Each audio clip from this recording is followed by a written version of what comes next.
और अब बात सबसे बड़े खुलासे की कर लेते हैं। पटना के फुलवारी शरीफ आतंकी मॉड्यूल की जब एनआईए ने जांच शुरू की तो चौंकाने वाले खुलासे सामने आ गए।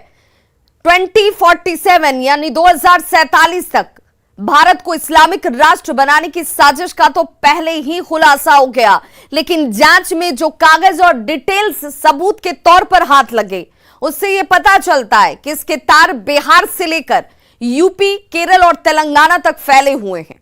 सबसे बड़ी बात यह कि युवाओं को ब्रेन वॉश कर दंगों के लिए ह्यूमन मिसाइल की तरह इस्तेमाल करने के लिए तैयार किया गया था।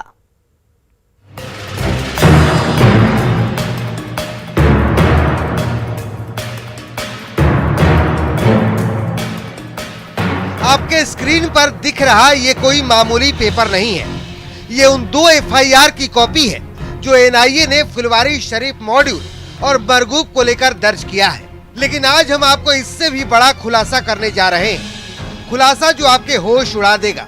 जी, अब तक की जांच में एनआईए के हाथ जो जानकारी लगी है वो बहुत बड़ी साजिश की तरफ इशारा करती है। आप ये जानकर हैरान हो जाएंगे कि पीएफआई के मैप पर सिर्फ फुलवारी शरीफ या बिहार ही नहीं बल्कि पूरा हिंदुस्तान था। पीएफआई की नजर केरल, तेलंगाना, यूपी, झारखंड और बिहार पर है। खासकर पीएफआई के टारगेट पर थे वो नौजवान जो या तो बेरोजगार हैं या फिर मुसलमान।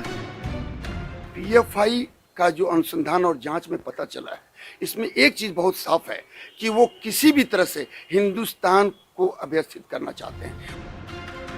इस बात का खुलासा तब हुआ जब तेलंगाना से कुछ युवकों की गिरफ्तारी हुई। अब ये जानना जरूरी है कि आखिर पीएफआई कैसे काम करता है।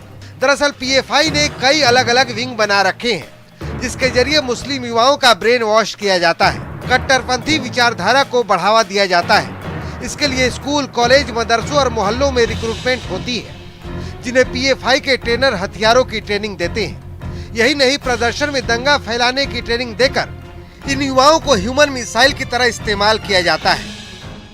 यही अभी कह सकता हूँ कि बहुत नजदीकी निगरानी रखने की आवश्यकता है। इस साजिश का पर्दाफाश बहुत पहले हो जाता, लेकिन पीएफआई ने सुरक्षा बलों या खुफिया एजेंसियों की आंख में धूल झोंकने के लिए कई मुखौटे बना रखे हैं जिनके जरिए इस पूरी साजिश को धरातल पर उतारने की तैयारी। आप पीएफआई के इन मुखौटों को जान लीजिए। पॉलिटिकल विंग यानी एसडीपीआई, छात्र संगठन जिसका नाम कैंपस फ्रंट ऑफ इंडिया है, महिला विंग जिसका नाम नेशनल वुमेन्स ऑफ इंडिया है, धार्मिक विंग यानी ऑल इंडिया इमाम्स काउंसिल, वकील विंग जिसका नाम ऑल इंडिया लीगल काउंसिल है, सोशल विंग जिसका नाम रेहाब इंडिया फाउंडेशन है, ह्यूमन राइट्स विंग यानी National Confederation of Human Rights Organisation और ट्रेड यूनियन विंग है सोशल डेमोक्रेटिक ट्रेड यूनियन।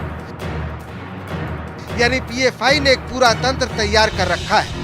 कैसे लोगों तक पहुंचना है, कैसे रिक्रूटमेंट करना है, कैसे युवाओं का ब्रेन वॉश करना है और जब इनके रिक्रूट पकड़े जाएं तो उन्हें कैसे कानूनी मदद की जाए और फिर ह्यूमन राइट्स के नाम पर हंगामा मचाया जाए।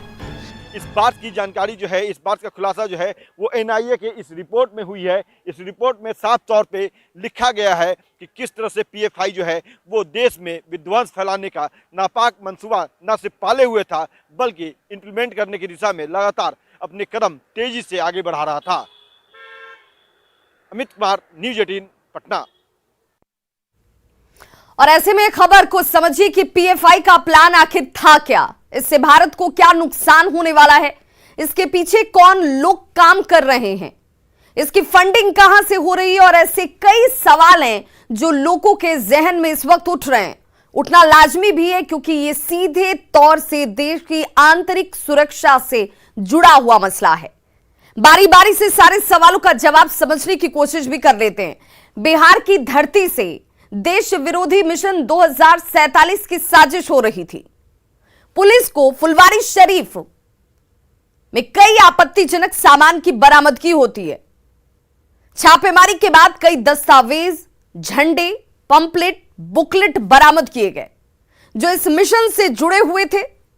दस्तावेज में 2047 तक भारत को इस्लामिक राष्ट्र बनाने का पूरा खाका बनाया गया था, पूरा प्लान तैयार था।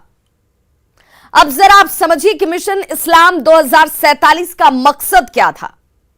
इसका मुख्य मकसद 2047 तक भारत को मुस्लिम राष्ट्र बनाना था। मिशन को सफल बनाने के लिए कई स्तर पर प्लानिंग भी कर ली गई थी। उदाहरण के तौर पर देश के अलग अलग कोने से ऐसे लोगों का चयन करना जो इस तरह की सोच को सपोर्ट करते हैं। ऐसे लोगों का चयन कर उन्हें विशेष तौर पर ट्रेनिंग दिया जाना और इसी ट्रेनिंग के दौरान दो समुदायों के बीच नफरत फैलाने का काम करना। मिशन इस्लाम 2047 के तहत फुलवारी शरीफ में ट्रेनिंग सेंटर चलाए जा रहे थे। तो बिहार के अलावा झारखंड से भी इसका कनेक्शन है। 6 और 7 जुलाई मार्शल आर्ट की ट्रेनिंग के नाम पर फुलवारी शरीफ में कैंप लगाया गया था और इस ट्रेनिंग कैंप में तलवार चाकू की ट्रेनिंग दी जाती थी कि आप कैसे तलवार और चाकू चलाएंगे। पटना पुलिस की जांच में यह भी पता चला कि झारखंड पुलिस से सेवानिवृत्त दारोगा मोहम्मद जलालुद्दीन और अतहर परवेज न केवल बिहार बल्कि दूसरे राज्यों में मिशन इस्लाम 2047 का प्रचार कर चुके हैं। ट्रेनिंग कैंप में बिहार के अलावा केरल, झारखंड, तमिलनाडु और पश्चिम बंगाल के लोग भी शामिल हुए थे।